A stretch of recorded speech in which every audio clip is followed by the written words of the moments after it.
All right, we'll go ahead and get started. We've got our decked out marketing. Super excited. My name is Nick Stevens. Up here with Legacy Decks Academy. Super honored to be here with Alex, Jono, and April. Real quick, all I want to do is just kind of have you guys introduce yourself, what your company is, and how many years you've been coming to DeckExpo. Okay, first of all, everybody needs to get to the outdoor living stage. Okay? You guys aren't going to want to miss this. I'm April Edwards. I'm the founder of Deck Builder Marketers. We work exclusively with deck builders and help them build their own marketing system so they do not have to rely on referrals alone. Hey, I'm Jono with True Mountn Marketing. We're based in Northwest Indiana, and I really started working with custom home builders, and then realized, there's all these other services that came after building a home, and that kind of led us into the deck industry. My name is Alex Danner, and owner and founder of Fits and Deck Marketers, and we do everything digital marketing related. We do websites, social media, Google Ads, SEO. And exclusively with fencing and decking, and we're out of Maryland. Awesome. So first question we had was, how has digital marketing for contractors evolved over the past few years, and what do you predict will be the next big shift in this industry? Actually investing in marketing. You guys all had it really good during COVID, and a lot of guys also really came into the space too. So there's different markets, I think, this year that have slowed down a little bit. And, I think that if you aren't doing something to build your brand online, you're just becoming farther and farther behind. And it's one of these things that you just can't ignore anymore. Did I answer the question?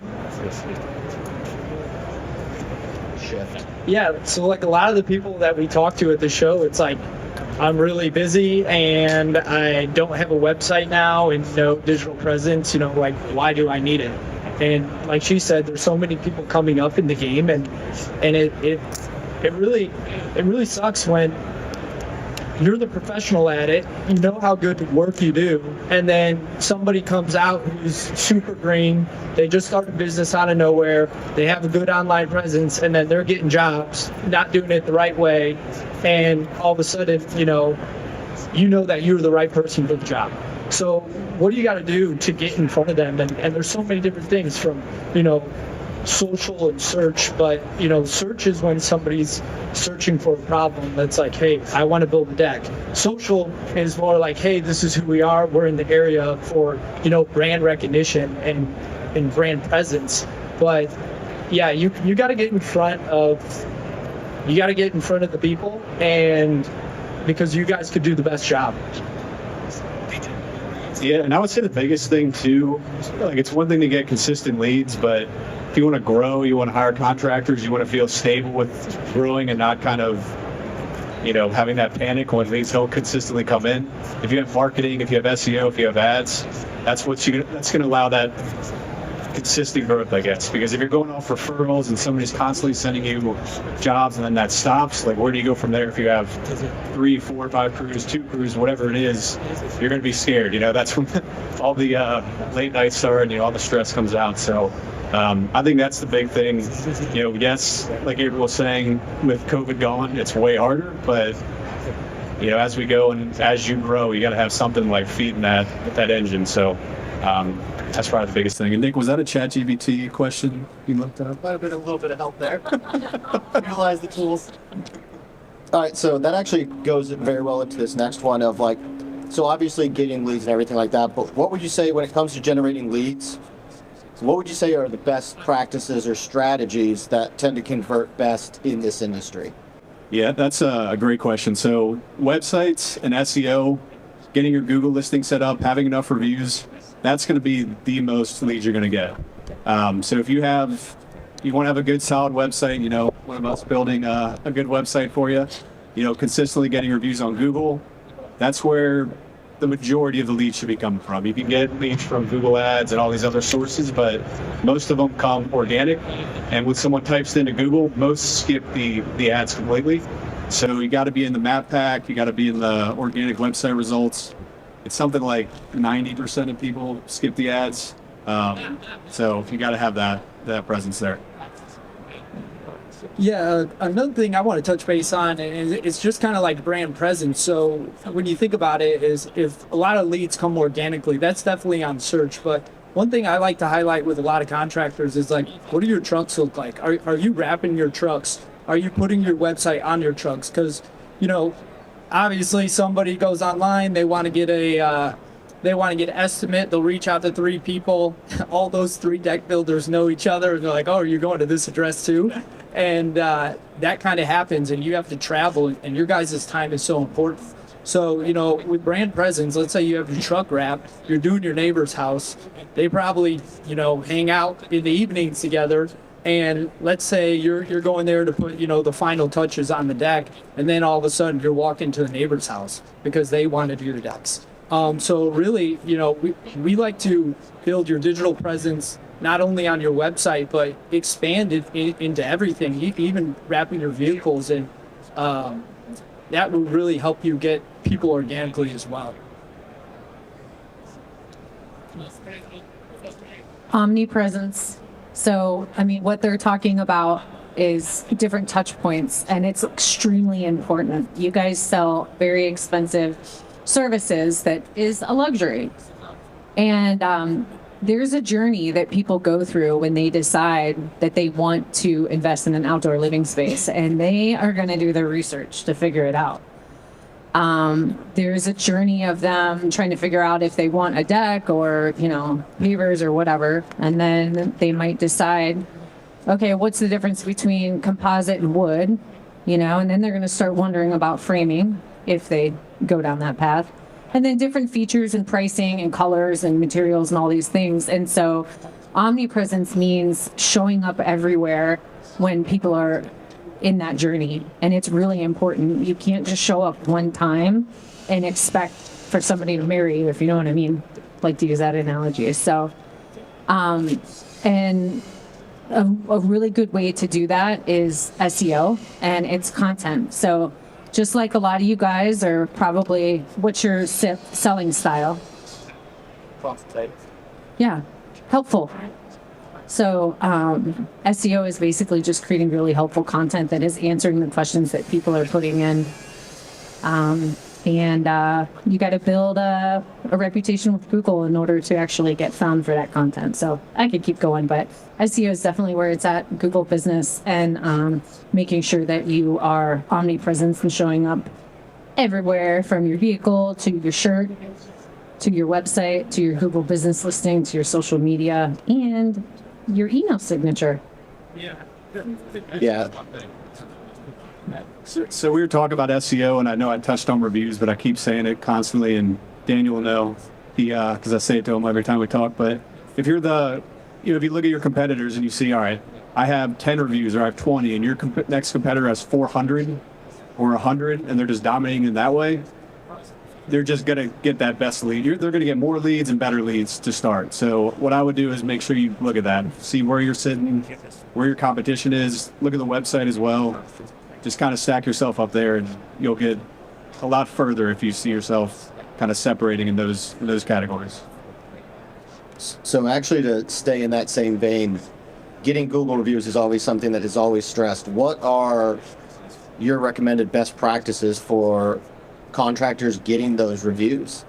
Yeah, that's another thing I talk about all the time. So I have an SOP. If anybody wants it, I can send it to you. But best practice that we've seen, and we've taken like best strategies from all the different clients we've had and just best practices, getting them in person that day is going to be the best way to do it. So if you have a job backstep a little bit, set the stage. So you have somebody that's coming in, you sold the job, you sold the deck, talk to them and say, hey, if this is a great job, great experience, can you leave a 5-star review? Let that, install the deck, do a great job, obviously. And then after the fact, once the job's done, ask them, would you be willing to leave a 5-star review? In the beginning you said you would. And then right there, get it done. Like send the link there, text it to them, show them how to do it, because I'm sure everybody here has tried to send a link to somebody that's not great with technology, and they're like, what okay, what am I doing? So walk them through that process, literally show them exactly what to do, help them in every way. There's cards that you can scan to get them to. You just tap it on the phone. They're called Zappy cards. So you can use Zappy cards, but hands down, that's the best way. Then you don't have to pay a receptionist to call them and reach out later. That's a good way to do it too, but it's more labor intensive. But if you get it done that day, it's going to be easy to do. Just get your project managers or whatever to do it for you, and you'll get a lot more. Yeah, and with getting Google reviews, so essentially when you go on Google and you pull up your Google profile, there's 3 little dots, and you can click that button where it gets right into the spot to, if you're Google My Business, because somebody has to search you. Hopefully your website's done well and you're coming up on search. But getting those people like right where they need to go to leave a review versus having it be a process for them, you just want to make it easy. And that's kind of a way to get more reviews, but also like encouraging like some of your project managers out there, like, hey, if you guys get this reviews, let's see how many people get reviews this week. Do an internal competition to see who can get, the most reviews. Reviews are as good as gold. And, maybe you have a giveaway in the company. It's like, we have a set of AirPods for whoever gets the most reviews in the next 3 months. You'll see everybody start moving. So just have fun with it. And because reviews, it's really, about relationships. And you guys obviously build good relationships as you guys are building decks. Yeah, I mean, they already said it, but timing's everything, and I think the project manager's typically building the relationship, so it's best for them to probably ask. Tie it with, hit them on all angles, guys. People want to leave a review, especially if you're making that big of an impact in their life, which you do. You build amazing spaces that they enjoy. So you can also print out a card with Alex said, use, what's it called? Zappy card. But you could print it out too, with the QR code on it. And that way, if they're too busy, it's something printed that's going to be, sitting around. They might remember it. But also automate those follow-ups, rely on who's using text messaging to communicate with your clients. Yeah. So there's a lot of tools out there, and I'm sure there's plenty of vendors here too that will automate that process for you. So it'll send them a series of reminder emails and text messages that are super sexy and conversational, and they just seem like, doesn't seem weird, it seems very natural. And that follow-up is really important. As you guys know with sales, you got to do the same thing there. And then I want to share a good idea with you. What's your client experience like post-sale? Does anybody do anything creative? What do you do? For our hot press clients, it's fun. Our whole thing is we hear product complaints. Yeah. That goes right. Like 5 there. Yeah. So it really speaks. She gives knives away. What's the brand? Cutco. Oh, okay. But the point is to continue the relationship even after the deck is done. And you can leverage, I would say if there's any advancements, things to really look out for, it really is leveraging automation to your ability to even provide a better client experience. And you can literally set up a text message automation that follows up with people 3 months later to check in to see how they're doing. And it looks like it comes from you. And it's super, so I would say, what are ways that you can enhance your client experience after the project is even done to facilitate getting those reviews? Yeah, so something that I've actually been doing recently is sending a personalized video asking for the 5-star review after we do the final walkthrough. And it's just one of those things that kind of breaks that mold. We're very deep into the automation game and everything like that. And sometimes it's just a nice break to be like, oh, Nick actually took time to do a video and call me by name and all of that stuff. So it's a little extra effort, but heck, if you get 3 Google reviews in a week, you start adding that up pretty quickly. So this was actually a question that just got asked me 10 minutes before we started. So pulling this one out on the fly. So some of our markets, they're starting to get into the winter season. earlier they were asking the photography people, like, hey, when's the best time to take photos? So there's a lot of builders that see that slowdown in the colder climates of like, okay, how do we generate, more leads or drive business? Is there anything that they maybe need to be looking at as you have those, seasonal markets that they might have to dial in a little bit more on a different game plan or anything of that nature? Yeah, I think it's really loaded depending on what area you're in, because there's certain areas where you literally can't build and put posts in the ground, right? And then there's other areas where people just assume that you can't do it when you can. And so communicate, make sure that, you're letting your audience know that you can still build. As far as what you're asking about lead generation in slower months, I think that you have to think more creatively during those times. And again, like, man, I talk to a lot of people. Our busy season for marketing is, January, February. So if you guys want to work with an agency, like, do it sooner than later, because we're all going to get super busy. And what really stinks about waiting is that it doesn't really give you enough time to build up your marketing machine and get it well oiled before a busy season. So the way I'm going to answer your question is like, just make sure that you've got a well-oiled marketing machine that is going to work for you year round. And you need to do your marketing year round. You can't just, okay, well, I've got more cash flow now, so I'm going to invest in marketing in busy season. That's the wrong way. And let me just give you this example. So if all of your competitors stop marketing in the cold season, I mean, there's people out there that have money, I'm from Ohio. I mean, when it was winter, all I was doing is thinking about what I was going to do in the summer, like how I was going to go on vacation or whatever. So there are people out there, that do want to invest, and you want to make sure that you are showing up. And it's, I'm an optimist, though. I think it's an opportunity to stand out when everybody else pulls back.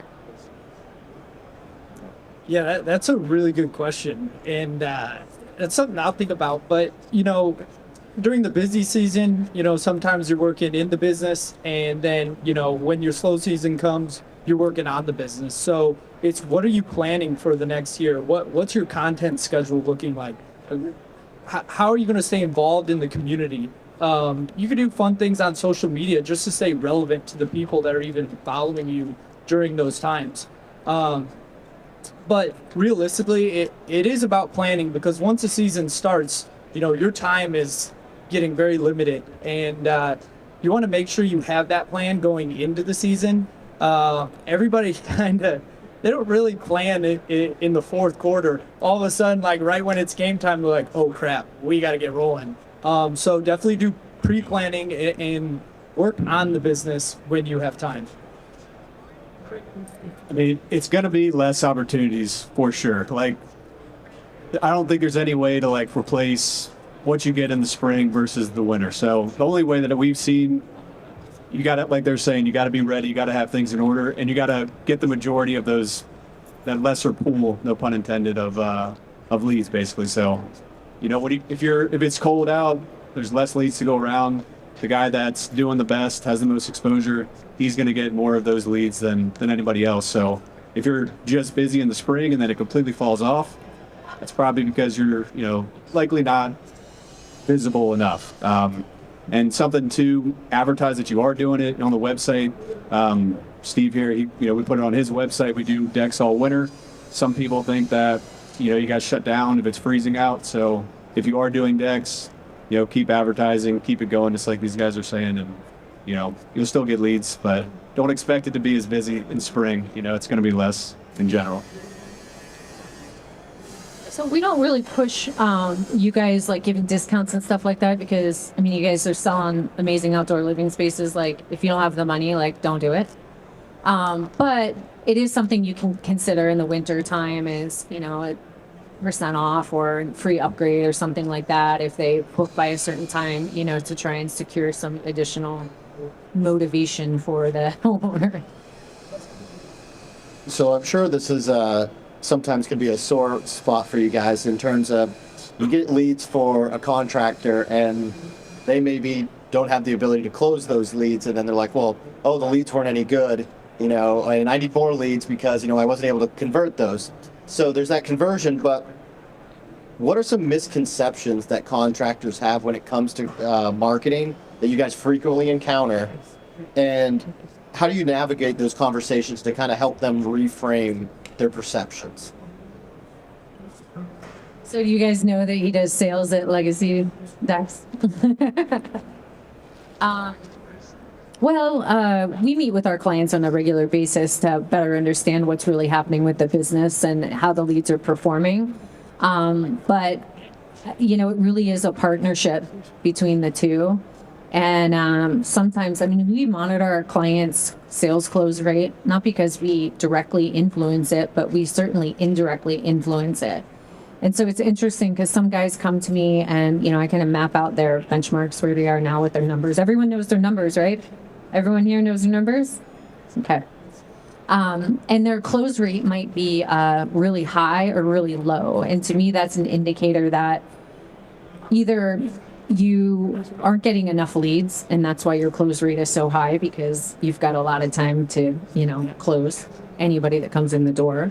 Or if the close rate is low, it could indicate that obviously you don't have good leads, but it could also indicate that you have earned the privilege of being selective.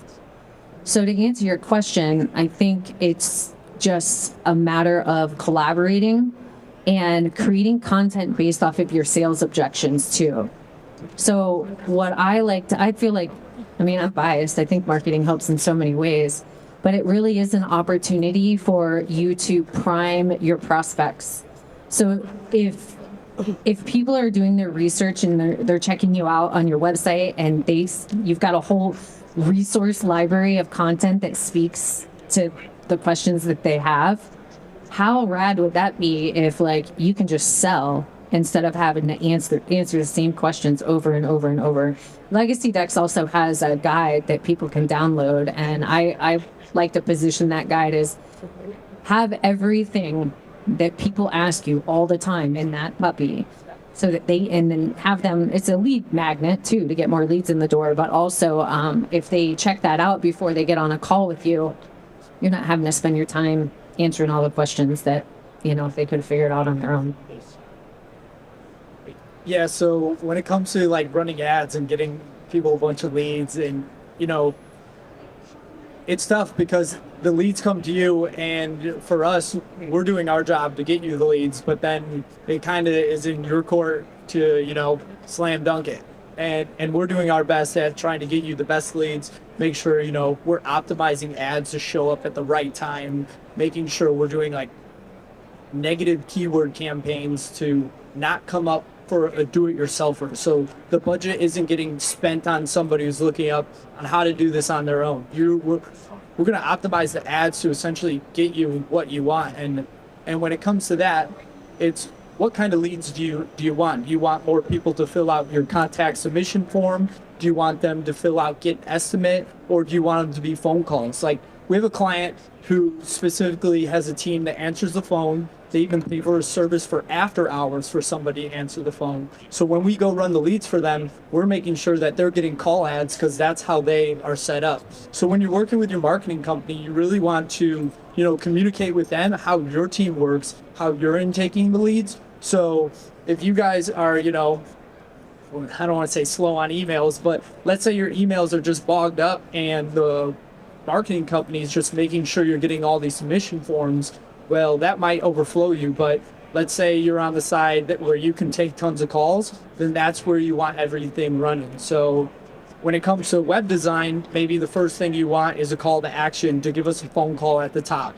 When it's in the website's in a desktop version, maybe you want it to come up as a form. So we do different things where we might display different buttons from a mobile view versus a desktop view based on, that user experience. But it's really just letting your marketing company know how you guys work and where you guys want to get the leads. So we're sending them to your team the right way, and you guys can get them handled. All right. So by show of hands, who's answering their own calls when they come in? Is anybody here doing that? Okay. So, all right. So does anybody have an answering service that's answering the leads. Okay, so it's like kind of half and half.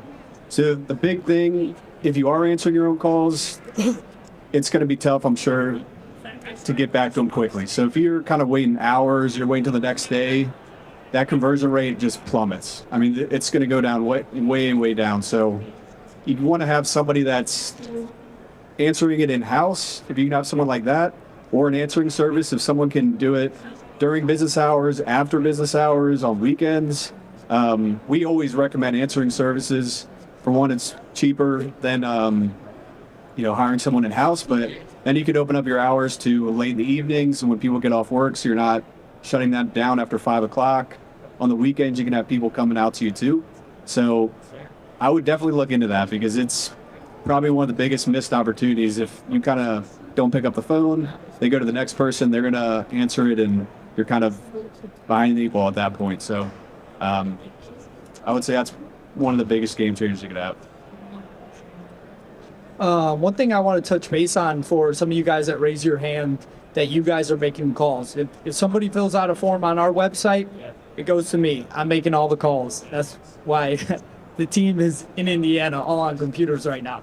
But one thing we did is we make our contact form send us a text message of that lead. So not only does it go through the website, but I'm getting a text right there, and I could call the person within 10 seconds. And I'm like, hey, we saw you just filled out our website form. This is who we are. We have a discovery meeting set up. If you wait for the next page or go to the calendar, you could book a time. We'll chat about your project, and see if we're the right fit for you. But really getting to that lead as quick as possible, if it's a website form, and setting up, getting text messages when that goes through, that's huge. A lot of our contractors like to use Apple Watches, because sometimes you don't always have, your phone in your pocket and handy. And when you get a text message and it says lead came through the website, and you can call them right away, that customer experience is just going through the roof. And they're just so excited about it, because, sometimes the service industry, it's hard for the communication to be good. And sometimes the service industry gets a bad rap on that. Like, I have to call another contractor. They're so hard to get in touch with. But realistically, if I would make sure that your website forms are also texting you the lead as well. So other than obviously just start doing it, what would be the one piece of advice you'd give contractors who are just starting to get into marketing their services? I always say, especially if you're on a budget, no matter what, you want to get your Google business profile up. And Amy and I had a session last year, and she was just like, she always says this, she's like, fill out all the things that they say, like every little thing, fill it out. And, when we write content and do all these nerdy SEO things, it's basically, we're writing for two audiences. We're writing, we're, as an agency, we're the matchmaker between your brand and Google, and then Google's the matchmaker between potential homeowner in your business. So we have to write for Google and we have to write for the homeowner. So why do I say all that? Because you need to insert keywords that people would use in your profile and stuff like that, so that it gets more credibility, it's more optimized. But the reviews are extremely important, very, very important. So I'm going to let these guys say the rest, but those are the two most important things when you're just getting started. Yeah, another thing for when you're just getting started is, there's listing optimizers, like websites where you can put in all your information and then it blasts it to every directory. It increases citations for your guys' company to just let the internet know that you guys exist.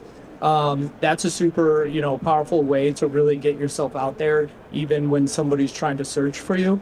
The next thing is definitely making a social page. What I highly encourage so many people to do is join your town Facebook groups. There is so much communication going on there. Sometimes they have certain days of the week when you're allowed to introduce yourself, say what you do, and that's good, but then they're going to go for credibility and try to find your website. So your website, have something up, whether you're going to create your own landing page or you want to have it done professionally to grow and scale. When you're getting started, that's kind of probably 3 key things that can really help you get some momentum to really start getting an effective marketing plan in place. So those are the 2 big ones, I would say, the Google listing and the website. I mean, if you're just starting out, spending money on a website might be tough, but get something up there. I mean, just get something live, because everybody looks at it. I mean, you could have a billboard in your town, and the first thing they're going to do is look at your website and see what you have going on there. Kind of like Jono said, the local communities next door. I see a lot of people get jobs off next door, and that's all free. There's other lead generation sources that are probably pretty good for like them just starting out. Was it Networks? And I guess you go through Angie's List, but they kind of get old quick and the leads are a little bit off. But I wouldn't recommend doing them long. I guess kind of work on those in the very beginning, but I think the number one would be the Google listing. I mean, having reviews in your local area is going to be huge. Also paying attention to your name in your business. So if you're just starting out and you're ABC Construction and you want to do mostly decks, or you want to do, it's all decks here, or docks, be careful about doing ABC Construction, because if you have a guy in your market that's, ABC decks or DEF decks, whatever, they're going to stand out more and they're likely to get first crack at that lead. So that's a huge, huge thing if you have a keyword in the name. If you just raise your... So we do roofing and exteriors. Sure. I was thinking about splitting or deck division into separate brands. Would you recommend that? Because our roofing company has a very strong brand. I feel like you can just look at deck division. There's a big estate roofing exteriors. So thinking about doing estate and decks. Would that be recommended, or would you shy away from it? That's a good question. I guess it would depend for me, like, has the company been around a while, the roofing side? Okay, I probably wouldn't then. It's tough, because if you do 2, then you're gonna have 2 websites you gotta build. You're gonna have to do SEO for 2 different companies. I mean, everything's gonna be separated. It's gonna be way more expensive. I guess focusing on like one service is probably the easiest way from a marketing perspective. But if you did, you can maybe do like Maven roofing and outdoor living, make it a little bit more broad instead of exteriors, or roofing and decks. I don't know. That's a tough one, because if you break it into 2 separate companies, it's twice the work and it's going to be really hard. If you had the roofing company for a long time and you had like 2 different groups of employees and you could kind of separate a little bit more, then that would make more sense. But me personally, from just a marketing perspective, I would try to probably fit those keywords in one name and keep it under one, because it'd be a big headache to have 2 different companies. That's my perspective. Yeah. What's these guys have different? Yeah, it's pretty interesting. I was talking to somebody today who's an excavation company and pool company, and they told me that they dug a hole for somebody and then they hired another pool company because they didn't want to hire the excavation company. And it's crazy. So if you're going to keep it as one, you're definitely going to want to make sure your homepage is going to say, hey, these are our core services. You're going to want to build out those service pages for each one to help you rank as well. But splitting the 2, I see it done all the time. There's always clients where we have multiple sites. Sometimes, if you're going to do well in both businesses, then you just have one point of contact for the marketing company. And if you do have multiple websites and multiple businesses, I always look at like working with one company is kind of like finding a bookkeeper for the first time or something like that. Like you have your go-to, and it doesn't really matter, what company it is. It's your point of contact to help you grow. But I do work with some people in the exterior side of things where they're focused on, roofing, siding, and it's interesting. It's because like one's like on the house and one's like next to the house, But if you wanted to split the 2, I mean, it will be a journey. There's going to be a little bit of work, but if you can get everything set up the right way to where the marketing is just rolling, you might get a deck, and then all of a sudden they want something else done on the house, and you're having the companies swap leads to each other. So you could essentially have, 2 arrows out there instead of 1.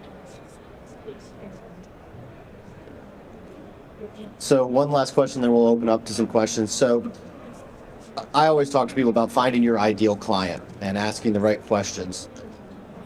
What do you guys look for, or what are triggers for you of like, oh, this could be a good prospect? Not just obviously, unless I'm mistaken, you probably don't have a client that comes to you and says, hey, here's the blank check, just let me know what it costs so I can slide the money over. But what are the questions that a contractor would come and ask you that trigger you to say, oh, this is somebody that I know we would like to work with, that they're going to be an ideal client, they're going to do the work, that type of stuff? To actually have a goal for your business. Number one, I cannot tell you how many people I talk to. I offer a free strategy session, and it's like the first 10 minutes are me trying to help them set their own goal for their business. You're never going to you're never going to put the time and the money into something if you don't have a vision. It can't just be to make more money. I mean, maybe. I don't work that way. So knowing like where in an ideal situation you want your business to be a year from today is really important, because there's a million things we can do. There's all kinds of marketing strategies out there. And some of them take long, they take a long time to really like make an impact. And, there's no silver bullet. So it's really important to know what your goal is so that we can align the marketing strategy to your business goal. Otherwise, we're just kind of shooting in the dark. So I think that's really important. I think having some sort of structure in your business is really important too, because if we're going to feed you leads and, you're not able to answer the phone and stuff like that, like we just said, it's, it's not going to stick. So, and then I'm always looking for a good partner, just like you guys do. I mean, you guys get to the point where you've earned the privilege of being selective, and if you're going to make magic, you got to do it with the right people. And so there does have to be some sort of synergy, But if somebody comes to me and they're like, I tried to build my deck on my own, will you fix it? They're not an ideal client, if you know what I mean. Yeah, so for finding the right fit for us is we definitely want to find people that are scalable. When there's like the one-man band doing it, I know like not to really waste too much energy on it unless they really have the capability to expand and work on the business, grow crews. That's really for like who we look to work with. A second thing is I know when I have the perfect client when they want to feed us information. So we build websites and we have a whole support team that sits there and does support tickets. We have 2 people on staff. They do tickets every single day. And when I meet an enthusiastic business owner that wants to share their projects, they want to update the website. The website's a living thing. I always say websites with a heartbeat, because they have to evolve with your business. And that business owner that thinks they could just build a website one time, look away from it, and just think, things are going to get updated. There's got to be communication. And when you meet that excited business owner that just wants to say, hey, check out this new project that we did. Do you want to do a project highlight on the website as a blog? And they just feed us more information. Hey, we want to do this special. Put this as a pop-up when you get onto the website. So really finding that right fit is somebody for us that I know is going to utilize our support team and help their website evolve as their business grows. Yeah, mine would probably be pretty similar to Jono's. Like, I guess somebody that's willing to come on the monthly calls, because at least for us, and I think these guys too, like it's a pretty much done for you service. Like everything's the content, everything we handle, but there's certain things we need to get feedback on, like the quality of leads and also the goals. Like Gabriel was saying, if you don't have a goal for the next year or the current year, whatever it is, it's kind of tough for us to do our job, because we can kind of calculate how many leads it takes to get to this number, whatever your revenue number is, but without that consistent feedback, we don't really know where to go. So monthly meetings, kind of being on top of it, not somebody that's like, just take care of this and we don't want to do anything, that just wants somebody to take care of it and not have to really talk about it. Those usually don't end up being great fits. So somebody that's kind of involved is really, really important. Awesome. So we're going to open it up to any questions, or if you guys have anything that you felt we didn't touch on. Anybody have any questions? You mentioned Chat GPT. How are you using Chat GPT? So you can use it for a lot of things. Like specifically, I'll start with content for the website. We don't use ChatGPT for our content. We use other types of AI basically to help us with it. But we really think it's important to have a human element. I mean, AI is going to get better and better, and there are ways to make it very, very good. But at this point, we like to have that human element. So you can kind of use it to definitely use it for idea creation. If you need to write blog posts, you're doing that internally. It's a great way to get a ton of different topics to create that for. Internally, the emails, or sorry, that's not internal, but if you're sending out emails for to let people know about your services or different things you're doing, you know, Google can't touch your emails, so you can use that for that. Yeah, I guess I use it for all kinds of things. You know, if I have a question about anything, I go to ChatGPT to get the ball rolling usually, and then from there, it kind of, you know, refine it from there. So. I think ChatGPT chat is really just a tool. It's a tool in your tool belt, and you either use it or it's a beast. It helps you out a lot. But the thing is with websites and blogs and things like that, and why he mentioned that humans are writing it is because duplicated content on the internet is not good. So if people are all going to be lazy and they're going to just put in a simple prompt to write a blog for you and not expand on it, give details, you can use it to make it unique to you and your voice and your brand. You could train it to be almost speaking the same sentences as you. She likes to talk about the word elevate being used all the time, and you can tell when there's a post that's like elevate your backyard or just elevate. Like there's these words that are going around in the community that we know is like, all right, AI wrote this.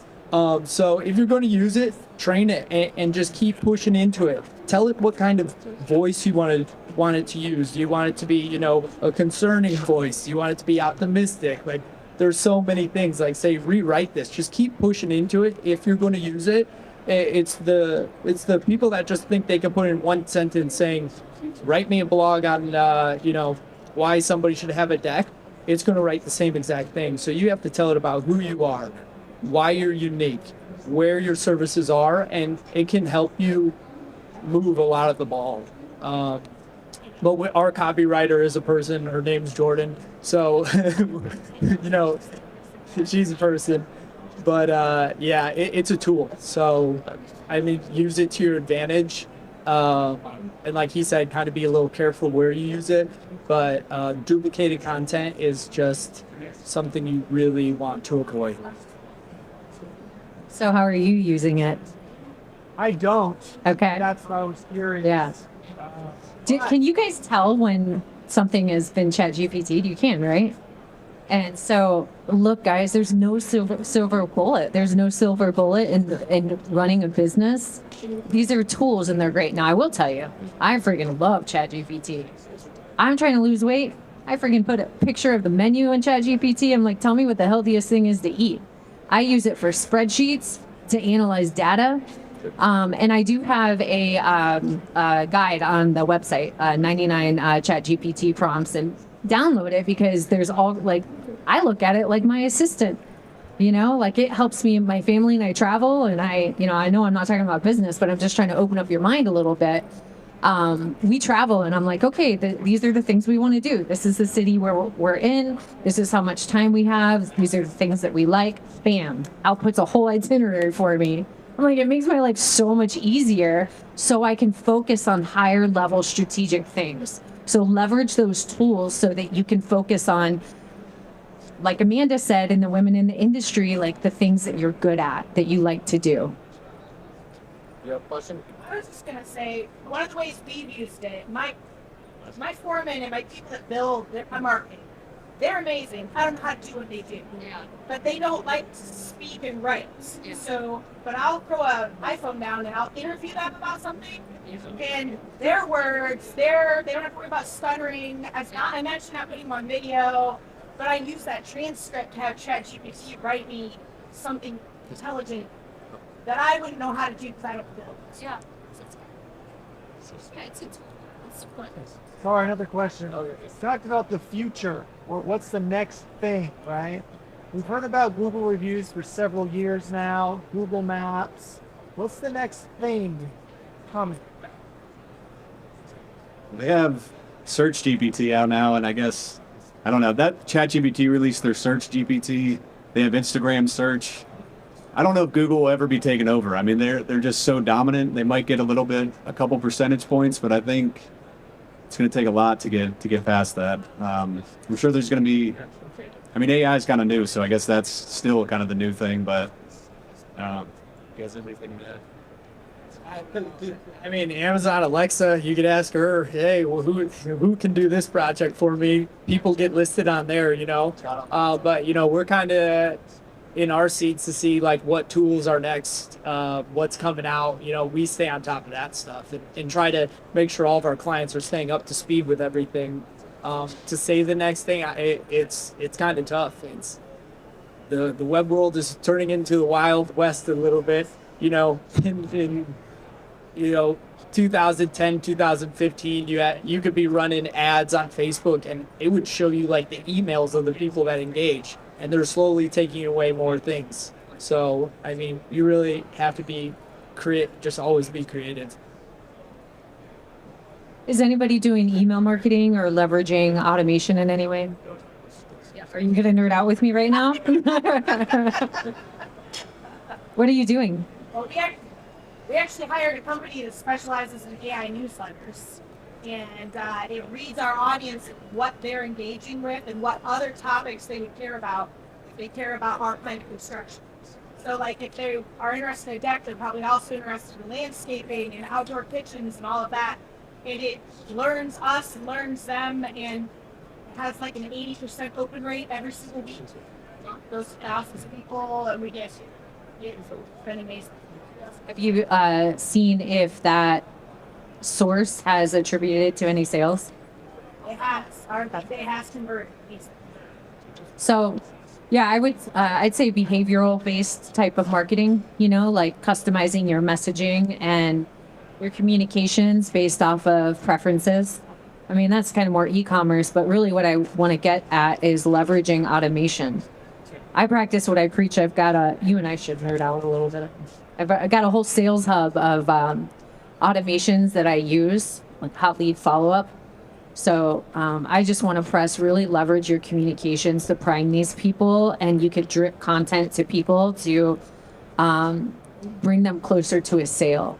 And I've already mentioned it before. I mean, there's a ton of platforms. Like, there's a few here, I'm sure, that will send out emails and text message automations. You can sync these systems to other systems like Slack or QuickBooks, or I mean, it's just really the possibilities are endless. And so I think it's more about knowing what your process is, knowing what the key things are that you need to communicate, and then leverage technology to build like these different sequences of automation that fire things off automatically to save you guys time.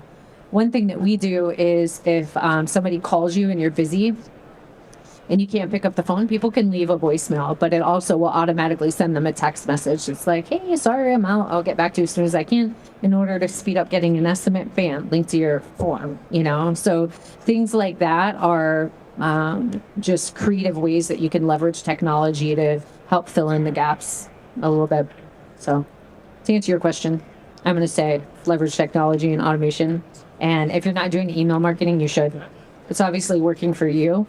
And you got to stay in front of people, because, I mean, sometimes people might be hot and heavy, and then all of a sudden the spouse shuts them down, but then they're able to like put their PowerPoint presentation together and convince them 6 months later, and you want to make sure you're in front of them. So Use tracking.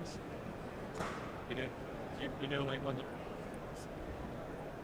you're able to see like where the leads come from the email letters, and it tracks on the website and all that. Okay, I was just making sure. That's one thing I wanted to touch on. I'm always talking about too. Whatever marketing you're doing, make sure you have the tracking in place to see if it's making you money. So if you're doing Google ads, SEO, Facebook ads, whatever, have a separate tracking number for everything. Because as an example, on the Google ad side, if they see a phone number on your page, like on your landing page, and they type it into their phone, there's no way to track where that came from. Same thing with a billboard, same thing with truck wraps. If you have a separate number on all these different things, then you can sit on your tracking software and say, all right, I got this many leads from these truck wraps. This one came from SEO, this one from Google ads. And then you know how much money you're putting in and then how much money you're making off of it. And that'll help you decide going forward if that's something you should put more money into or, scale back if it's a flop, it's not doing anything good, then you can get rid of it. But Awesome. Well, I know we're all up for time, but I want to thank April, Jono, and Alex for joining us, and thank you guys for being here. I'm sure they'll all be around this week, so stop by their booths, pick their brains, and if they're a good fit, book a call with them. Thanks, guys.